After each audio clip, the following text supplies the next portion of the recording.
All right, second video for the day. I hire on-site sports analysis with me, Joshua Holotu, and we are about to go into the transfer market. Of course, I'll give you the juicy stories that are coming up, especially in Europe and Sema Ekokoso over the last 3 hours. There have been some big developments, especially in Chelsea Football Club. There's a fire sale going on over there. Of course, if you remember, or if you are in tune with whatever is happening at Chelsea Football Club, you would know they have brought in a lot of players. But now they have a challenge. They need to sell. Also, Muton players Nibi and Xabi Alonso. That has been his headache because Oshe players now at Chelsea for books. So it's close to about 41. They could only register 25 for a year Premier League season way. And Chelsea, they are not going to play in Europe, so they don't really need so many players on their books. And then Chelsea are trying to sell a couple of their players. If you have been following the stories, it's breaking news just about 2 hours ago. Said Liam Delap, Nottingham Forest have agreed a deal worth £50 million, 45 million fixed fee, and potential 5 million in add-ons. So you say, Obe free Chelsea, Obe kind. Nottingham Forest. That's Liam Delap, the former Chelsea number 9. I'll tell you about that transfer. I'll give you all the details. But before we go into the details, guys, if you have just joined me here, thank you so much for coming back. If you're a new viewer, you're a new person on this channel, thank you so much for joining me here. This is On-Site Sports Analysis with me, Joshua Holot. I want to entreat you to subscribe to the channel. And no pet enemy here from Sisia. As you enjoy the analysis, and then you subscribe to the channel. It's share below the video. Open subscribe button. Click on it. Click on the bell notification icon. Open all. And also they be drop a video. You'll be one of the first people to receive the video near these sports, home come up braid, transfer stories, and every other sports related stories. Maybe a home come up on-site sports analysis. Then if you're a returning viewer onto this channel, thank you so much for coming back, and thank you so much for patronizing my YouTube channel. And I'm very grateful, very, very happy to have you back over here. Let's go into the details. Let's not waste too much time. Like I said, fire sale be a Kosovo Chelsea Football Club. Fire sale. Now, earlier today, there was news that talks have opened between Chelsea Football Club and Aston Villa for the transfer of brand here, friend Nicholas Jackson. Don't forget, Xabi Alonso had already told the player he was not part of his plans. And there was a separate training session for a couple of players. Nicholas Jackson is one. Liam Delap was another. Then we had Tosin Adarabioyo. He was also in there. He has also been linked to team friend Aston Villa to potentially go and replace a brand here friend as Riconsa, who also completed his move from Aston Villa to team friend Arsenal for £50 million just about a few days ago. That transfer was completed. So I don't know, but Tosin Adarabioyo is possible. Say he could go there.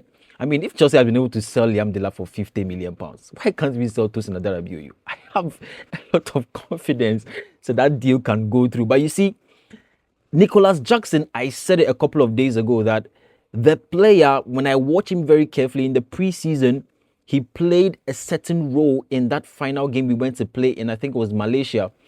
And everybody who watched that game and watched his performance would have watched Abrantani and said, it's possible the guy can be very influential in the team if he plays for Xabi Alonso this season in that number 10 role. He was doing so well. But I said it, that I doubt that Nicholas Jackson would want to play second or third fiddle in this particular Xabi Alonso setup when we are not going to play in Europe. And a few days ago, Omodebeto Abontin said this particular season, when you look at Chelsea for the squad depth in terms of their attacking options now, João Pedro will be number 1, number 2 will be Danny Welbeck, then number 3 would be Emmanuel Emega. So it was going to be a competition or a contention between Emmanuel Emega and Nicholas Jackson. But already, I don't think Nicholas Jackson will want to sit on the bench. He had a problem with Enzo Maresca when Liam Delap had come initially, and Chelsea were banking their hopes on Liam Delap, and he was becoming second fiddle. Then right when Liam Delap got injured in that early part of the season, and he was trying to make that transfer to team my friend Bayern Munich, he was asked to come back, Nibufuye Osuoma, so he went to Bayern Munich and played with a potential deal, say Nkunku signed permanently. It didn't materialize, so he had to come back to Chelsea Football Club. And as it stands right now, I don't know, Enzo Maresca has left, but Xabi Alonso really wants a lot of results with this team. Nicholas Jackson didn't do too bad when he was at Chelsea Football Club. And I think at this particular moment, it's just time for him to move on. sometimes you see those are the risks that come with playing for Chelsea Football Club. And sadly, we know I'm for in him. But if you're a player, you are moving to Chelsea Football Club, you need to know that it's 50-50. That's why Liam Delap today, if he's moving to Nottingham Forest, you wish him well. Because he's not a bad player per se. It's just that it didn't work out at Chelsea Football Club. And in life, there are times where you move to a new adventure, you move to a new challenge. It just doesn't work out. Sometimes you have to retrace your roots and go back home. It just doesn't work out. You know, maybe at this point, you want to also look at the influence of Abranti friend Oliver Glasner, who is the coach for Nottingham Forest. Tim Sherwood was speaking about this transfer a few moments ago, and Nana Okasembi. Also, yeah, when you look at Liam Delap, maybe Chelsea Football Club was not the team he should have moved to. He played for Ipswich, he did so well. Moving to Chelsea might have been a challenge that was too high for him. So he didn't meet up with expectations over there. But Rusha Brantiana said, Koti, my friend, and Nottingham Forest, maybe Oliver Glasner sees him as a player he can give a lot of minutes to prove himself. Chelsea, no, you can't be giving so many minutes without the results. Yeah, they will too much, 90 minutes.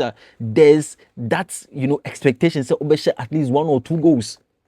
As a forward number 9, number 9 shirt, you cannot just be in Chelsea and then you don't score goals.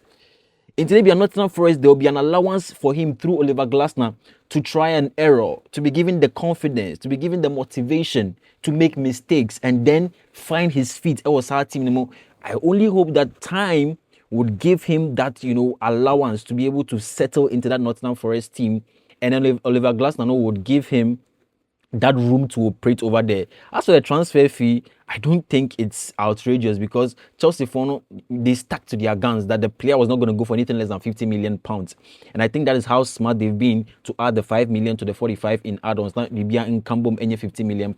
So that's some good piece of business. Now, in the markets, no market, look, players are going for 70, 80 million pounds. Players who have been over 28 years are being bought for 80 million pounds. So I don't think Chelsea have done any bad business over there. I just wish Liam Delap all the best. And I think he'll be able to find his feet at Nottingham Forest under coach Oliver Glasner. Now look at the other potential transfers that Chelsea are going to do. We've already spoken about Enzo Fernandez. I'm expecting Man City would bid that 120 to 140 million pounds.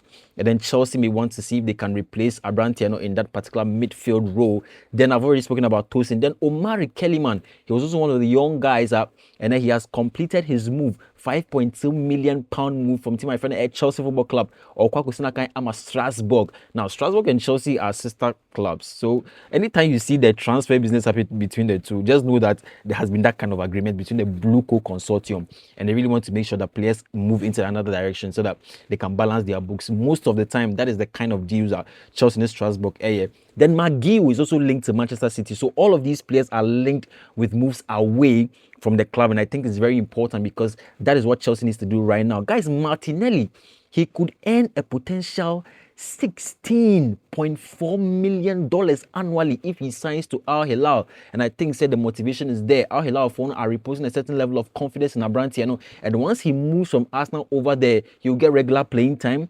And he would also have one eye at the Brazilian national team. And he wants to go in there and perform and do so well. He also wants to start most of his games and play regular so that he can get into that team. Until we'll see how it goes for him over there. And I'm pretty sure that deal will be completed very soon because $16.4 million annually, it's a huge amount.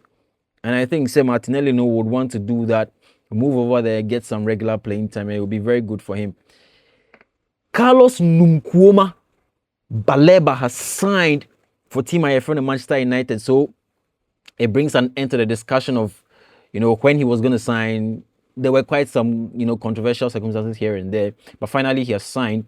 And guys, do you know that Abrantiano friend Brian Mbeumo played a role in helping Abrantiano to sign for Team IFN and Manchester United? Both of them are from Cameroon. That's number one. Number two, when Carlos Baleba couldn't move to United a year ago for the £100 million that Brighton were asking for, it looked like not player Nabemebu. But Brian Mbeumo came through for him, motivated him, gave him assurances, encouraged him, and gave him that word that, look, take your time, you are going to come.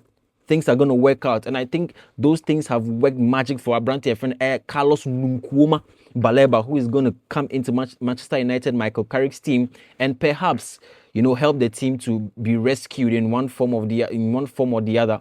And I really think it's very important, because when you look at Carlos Baleba, yes, he might have diminished in terms of his value. Maybe he had some injuries. Maybe in terms of performance-wise, you compare him last year to last season, maybe you would, say a lot about him. But moving to United right now with a dream signing of that nature, I think now it depends on the player to see himself in a different light. That's number one. Then number two, Michael Carrick, he avails himself to Michael Carrick so that he can get the best out of him, and then he can give his maximum best to Team my friend Air Manchester United. We also have Liverpool in positive talks for our branch friend Air Bradley Barcola. I brought you the update a few hours ago. I told you about the potential move for Brandt, and now PSG for want to try and lower the valuation of the player so that they could speed up a sale to my friend in Liverpool. So those are the things that are happening over there. Positive talks, and it's very good. But don't forget, Liverpool fans are going in for Brandt friend Yankuba Mente. Liverpool want to try and fill the void that Mohamed Salah's departure has created in the team. Maybe Yankuba Mente is not that typical player that you want to go and use to replace Mohamed Salah. But when you watch him for Brighton, you agree that he often, and more often than not, he influences games and helps Brighton to win. And he's a speedster. He's that electric, pacey kind of winger that you would want in your team. And Ciciano, I don't want to dispute the fact that if any deal is brokered by the two, it would be a bad business. No. Yankuba Mente, in his own respect, has earned the right to play for a big team, looking at what he has done for Brighton and Hove Albion over the last 2 or 3 seasons. So we'll keep our eyes over there. The deal looks like it's very close, but if that deal goes through, perhaps we may see only one of either Bradley Barcola or Ibrahima Mbaye move as well. Because I don't think they would want to load the team with a lot of wingers. Maybe Cody Gakpo leaving also creates another void, but Bradley Barcola comes in, Yankuba Mente comes in. I think Liverpool will be okay in terms of the transfer business that they would have done for those specific roles, this particular transfer window. Then finally, we have Nkunku, Christopher Nkunku. Again, you see, in life, sometimes things just don't work out. I remember very well when Christopher Nkunku was linked to Chelsea, and he actually signed and waited for one full season I don't remember, I think it was one full season before he joined Chelsea Football Club. Every time before he joined, I used to ask myself, actually, Abrante with the band of Chelsea Football Club, he was going to be a very good player. Now me shame him to see Christopher Nkunku come to Chelsea. He came to Chelsea. Maybe he wasn't given so much time to prove himself, but he had to leave. Enzo Maresca sanctioned his sale, free Chelsea or AC Milan. When there, maybe he also didn't really find his feet over there, right? And today, Ruben Amorim comes in, tells the player that he's not part of his plans, and the player has to now go back to RB Leipzig, where he came from, to join Chelsea. People are often of the view that Chelsea Football Club is a team that when you move there, there's a risk of you just not finding your feet, and it cascades into, a potential fall off for your football career. I don't agree necessarily. Look, a lot has to do with how managers are changed, which I've already described as a case that Chelsea has. It does not do necessarily with the players. It has to do with the change in managerial coaches and all of that, those instabilities that happen. Those are the things that really affect Chelsea Football Club and the players that come through. Because a coach comes in today and player is not part of his plans. Instantly, the player either has to be sold or relegated into the background, joining the bomb squad and so on and so forth. And those things are not the best, if you ask me. And more players know to live up to expectation, to play their optimum best, and to do what they really want to do at specific clubs. We wish Christopher Nkunku all the best. He's going back to RB Leipzig, and I think they'll really receive him. And I wish he gets a lot of playing time to really step up and, become the player that he... And don't forget that he also had a couple of injuries affecting him. So, yeah, maybe those are the things that have not really helped him in his career. But we'll live to see how that goes on. So these are the stories coming in from Europe as far as the transfer market is concerned. I'll bring you more stories tomorrow, more transfer scoops.